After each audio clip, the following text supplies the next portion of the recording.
पूर्व प्रधानमंत्री स्वर्गीय राजीव गांधी की हत्या के दोषी रिहा किए जाएंगे। सुप्रीम कोर्ट ने उनकी रिहाई का आदेश दे दिया है। नलिनी और पी रविचंद्रन समेत 6 दोषी रिहा होंगे। 30 साल से जेल में बंद हैं नलिनी और रविचंद्रन।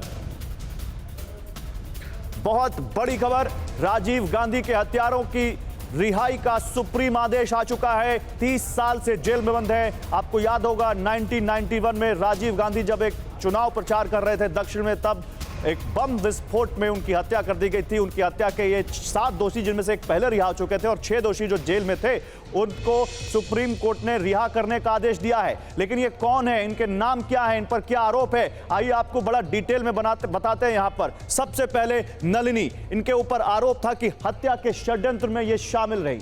मुरुगन हत्या के षड्यंत्र में शामिल, ये इनके ऊपर दोष था। इसके बाद संथान, ये तस्वीरें आप देखते जाइए, यही वो लोग हैं जिनको रिहा करने का आदेश दिया गया। आरोप धमाके को अंजाम देने वाले दस्ते में शामिल।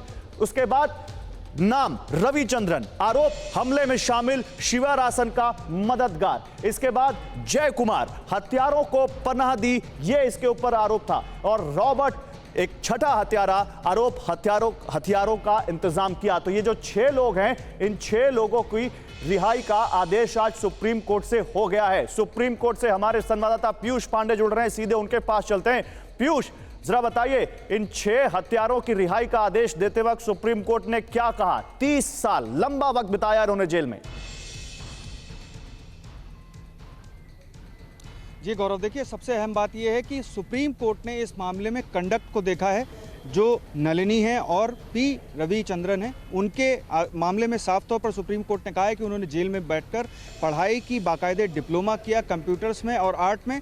इस आधार पर उनके कंडक्ट को ध्यान में रखते हुए, और जो डिले है वो इनडिफिनिट नहीं हो सकता, क्योंकि इस मामले में तमिलनाडु सरकार की कैबिनेट ने एक सिफारिश की थी वर्ष 2018 में राज्यपाल को, और फिर उसके बाद राज्यपाल ने उसको केंद्र के पास राय लेने के लिए भेज दिया था। तब से वो केंद्र के पास लंबित थी। तो ऐसी स्थिति में सुप्रीम कोर्ट ने कहा कि इस मामले में इनडेफिनिट टाइम के लिए किसी भी सिफारिश को रखा नहीं जा सकता, और कंडक्ट जो है वो दोषियों का अच्छा है और वो लंबे समय से जेल में बंद हैं। ऐसी स्थिति में सुप्रीम कोर्ट इन दोषियों को रिहा करने का आदेश जारी करती है। और सुप्रीम कोर्ट ने इससे पहले मई 2022 में पेरारी वलम को इस मामले में रिहा करने का आदेश जारी किया था। अब कुल 7 जो दोषी थे, जो लंबे समय से जेल में थे और उम्र कैद की सजा काट रहे थे, इनमें से 4 को पहले फांसी दी गई थी। उस फांसी को भी सुप्रीम कोर्ट ने ही पलटा था, क्योंकि फांसी का जो एग्जीक्यूशन था वो नहीं हो पाया था और लंबे समय तक वो